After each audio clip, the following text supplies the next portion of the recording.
changed the observance to honor all veterans. And in 1954, Congress changed the name to Veterans Day. There are two lessons in this. It seems no horror of any war has sufficiently impressed mankind to prevent future wars.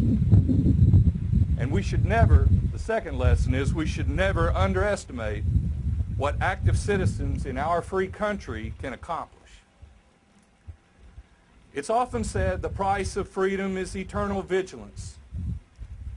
For the citizen of this great land, this is an adequate, necessary, and all-encompassing concept and expression of individual responsibility. By your presence here today, you demonstrate your understanding of this. The men and women of our armed forces share this commitment with us during peacetime. They know, and you, being here to honor them, appreciate that the price of freedom includes sacrifice. This nation was not born of eternal vigilance, but by the blood of patriots who would give their lives rather than live under tyranny.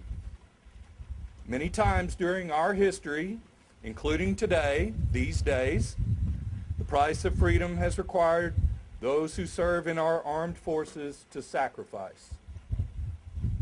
Every veteran has made a sacrifice of their own freedom for ours.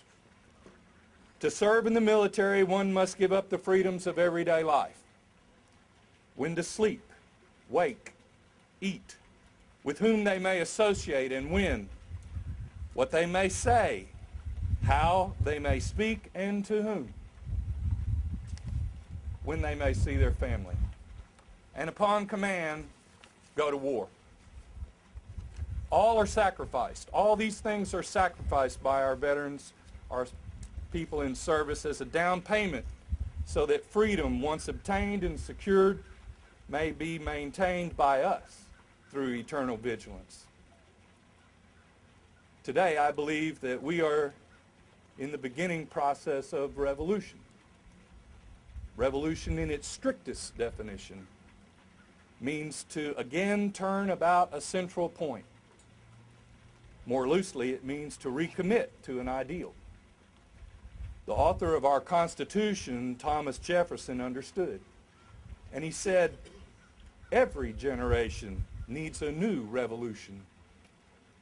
I cannot bring myself to believe that he meant armed conflict, but rather a recommitment to the ideal as expressed by the Constitution of the United States. Our veterans are sworn to uphold the Constitution of the United States. They depend on we, the people, to exercise eternal vigilance in adherence to that central principle of our freedom. And should we as a nation stray or allow our government to violate those ideals, we owe our veterans the effort to recommit.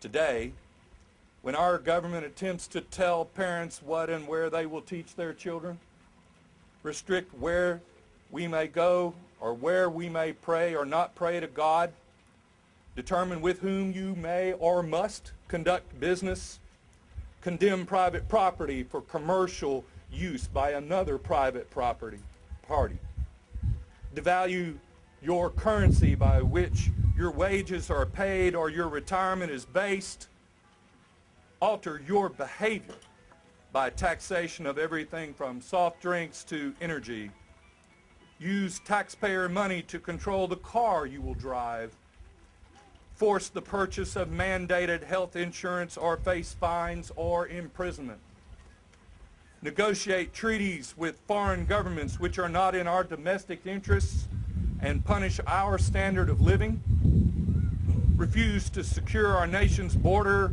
and administer fair and functional immigration and visa policies, tell citizens that entitlements purchased with taxed monies are rights, even to define the condition of becoming alive and the circumstances of our death,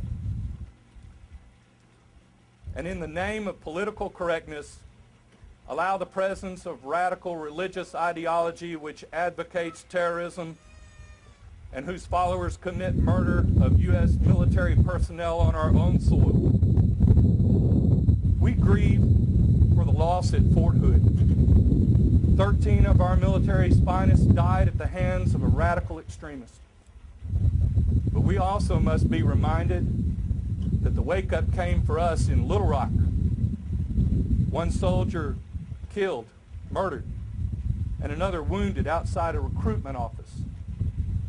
Surely those whom we ask to sacrifice abroad for our freedom can be secure at home. That is a commitment we as a people, as a nation, must demand of our government. Today, with these enumerated attempts by those tempted to stray from the Constitution before us, I hope you will recommit.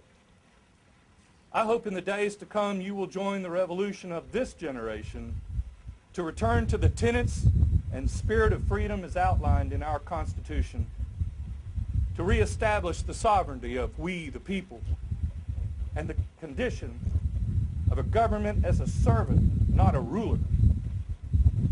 We will do this so that the torch of freedom we pass to the next generation is not a mortgaged ember. But today, we pause to thank our veterans for the down payment they've made on behalf of our freedom. And we pledge to pay the full price, that is eternal vigilance.